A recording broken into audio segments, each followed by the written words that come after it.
আজকে গুপ্ত নবরাত্রি চলছে, মনটা ভালো নেই। বারবার করে বলেছিলাম যে কুম্ভে বিপদ, বারবার করে বলছিলাম কুম্ভেতে আমি বিপদ দেখছি। 22শে জানুয়ারি থেকে 8ই ফেব্রুয়ারি, 9ই ফেব্রুয়ারি কি বলেছিলাম কুম্ভের সেই গণনায় দেখিনি। আমি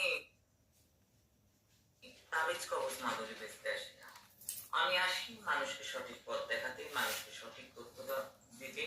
আমার গুরু মহারাজ সতর্ক করে আসি, সতর্ক করাটাই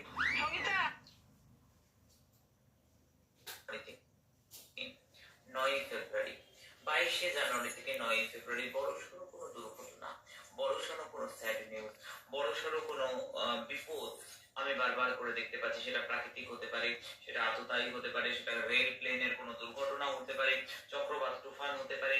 অবশ্যই করে জলীয় জায়গায় কোনো জল আছে এমন জায়গায় কোনো দুর্ঘটনা, কোনো ধর্মীয় স্থানে কোনো দুর্ঘটনা, কোনো ধর্মক্ষেত্র নিয়ে কোনো নিউজ, কোনো ধর্মক্ষেত্র নিয়ে বা কোনো রকম ভাবে মাস ডেথ বা কোনো দুর্ঘটনা। বারবার বলছিলাম ধর্মক্ষেত্রে জল আছে এমন জায়গায়। 22শে জানুয়ারি থেকে 9ই ফেব্রুয়ারি ঘটে গেল গতদিন হট এয়ার যে বেলুন উঠতে গিয়ে সেটা আবার পড়ে গিয়ে 6 জনের মতন জখম মহাতীর্থ প্রয়াগরাজ কুম্ভেতে। অত্যন্ত খারাপ লাগছে, অত্যন্ত কষ্ট হচ্ছে, কারণ গণনা কথা বলে। আবারও বলবো, গণনা কথা বলে, গণনা কথা বলে, গণনা কথা বলে।